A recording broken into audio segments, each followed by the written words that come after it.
Hello, AP Literature parents. My name is Matthew Patterson. This is my 15th year at Banneker. Now, some of you have had students that have been in my class last year, right? If you're one of those people, really, really nice to see you again, right? For all the new people that are, this is their first time their student is taking me, really, really nice to meet you. This is, as I said, this is my 15th year at Banneker. I love being a teacher. I love teaching Banneker High School students.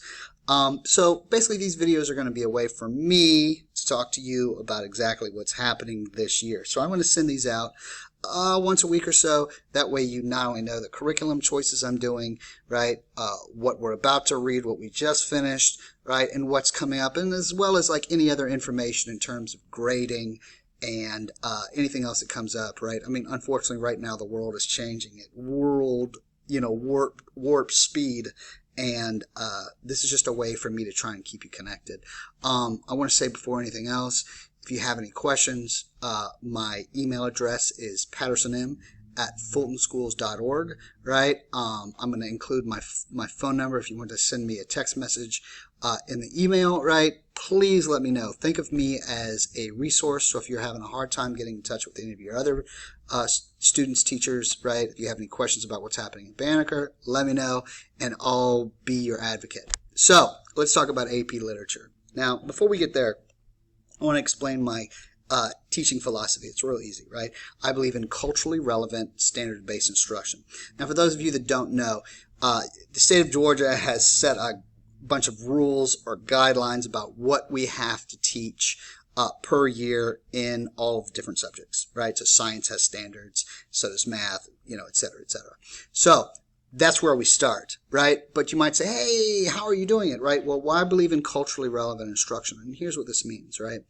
I want to teach students using material that they're A, going to be interested, B, that relates to their own life, and C, that they can, sort of self-check and say, hey, after reading this, how does it change me as a person? How does this influence my worldview, right? And the best way to do this, in my opinion, is through being an instructor who's interested in the now, right? So most of the stuff we're going to be reading is not going to be the old standards like The Great Gatsby, Scarlet Letter, which is fine, right? But I just, it's rare that somebody says, hey, I want to check out the new song from 1746, right? It just doesn't work that way.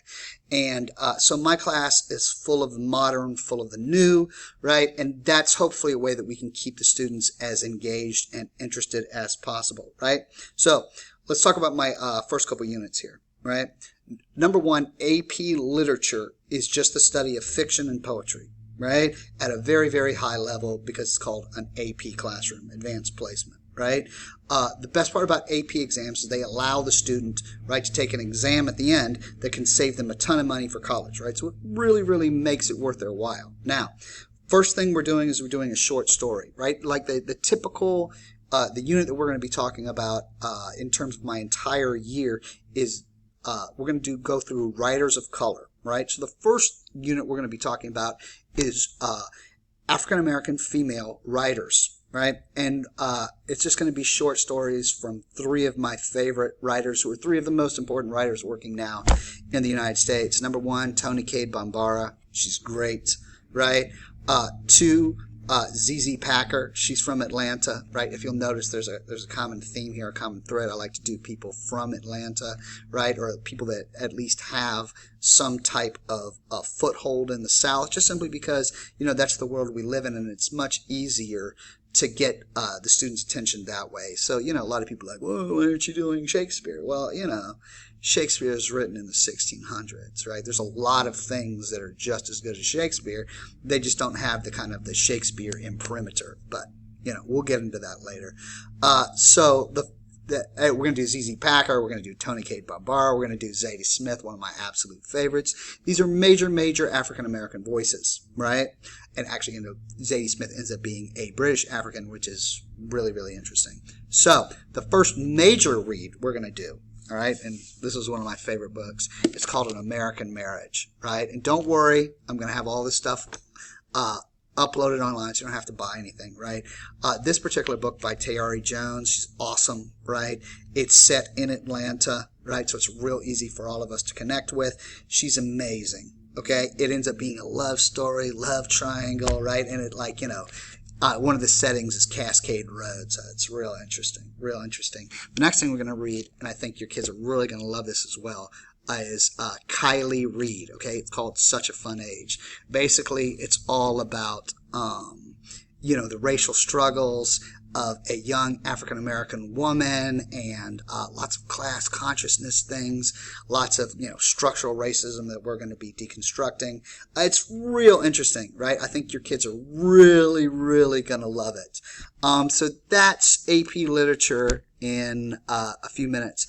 Look, once again, my email is pattersonm@fultonschools.org, and I'm really, really excited to be your student's teacher. Ultimately, I love my job. I love working with the students here. They're amazing. And quite frankly, we're in a world right now where there's so many questions, right? What's going to come next? What's just happened for 6 months? And so, we're gonna integrate that stuff as well. If you have any questions, please, please, please let me know. Reach out, send me an email or a text message. Hope to hear from you soon. And obviously, if you want to opt out of these messages, send me an email that says, "Hey, Pat, there's enough of these videos." But I really look forward to meeting your students. I really look forward to being their teacher, and I'm really excited to get started. I hope you guys are having an excellent day, evening, late evening, whenever you're seeing this, right? And I'm excited to see your student on Tuesday.